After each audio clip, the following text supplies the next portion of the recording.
Hi class, this is Guy. I want to go over a little bit about PowerPoint, one of the Microsoft Office applications that we're going to be studying this term. And PowerPoint has many similarities to Word, but also some big differences. So first thing is that PowerPoint is designed to show one slide at a time, as you would show posters or cue cards during a presentation. So when you open PowerPoint, what you're going to see is, in the normal view, a slide here in the center, which is the largest pane.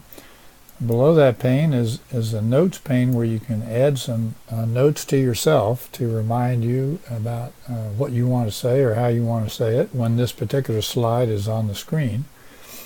Over to the left, you see a scrolling list of the slides, thumbnails of the slides in this presentation.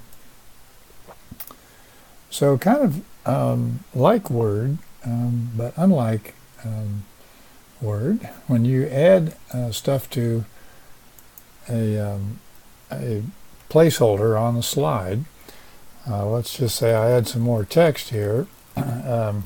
It wants to stay on the slide, but it will run off the slide.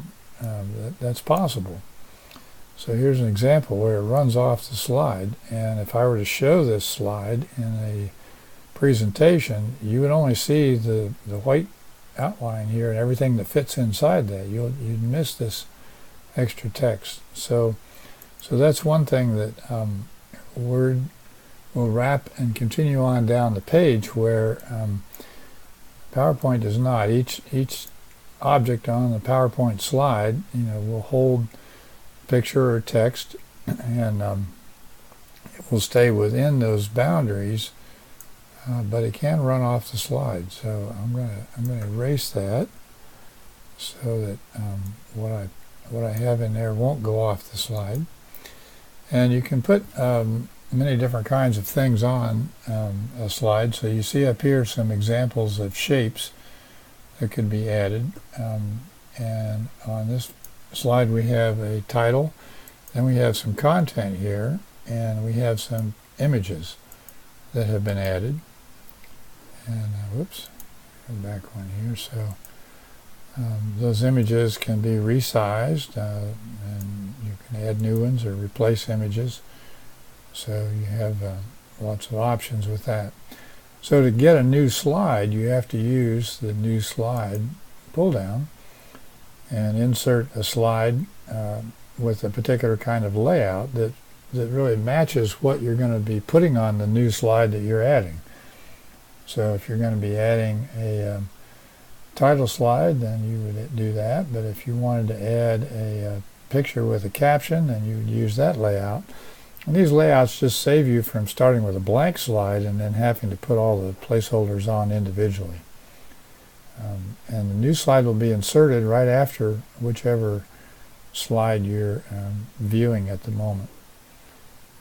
You can also duplicate slides, so this is useful sometimes when you want to repeat some of the content but add some new. You can duplicate a slide and saves you from creating all that again.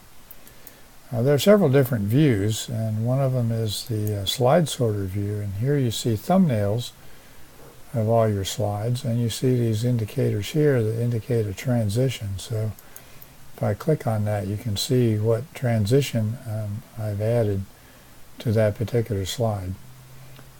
So there are different ones. This is a different transition. And you can also do animations on slides, which have to do with the content of a particular slide. You can have some of the content fly in or spiral in. There's a lot of different options for that. But I wanted to just point out to you the things about PowerPoint that are similar and the things that are different. You have many of the same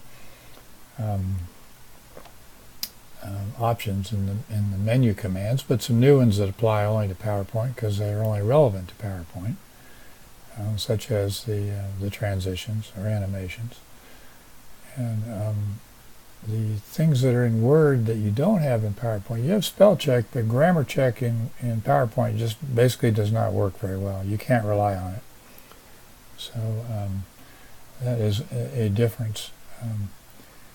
So I just wanted to give you a quick overview of how PowerPoint looks different from Word, and how it looks the same as Word. And I will look forward to getting your PowerPoint assignments.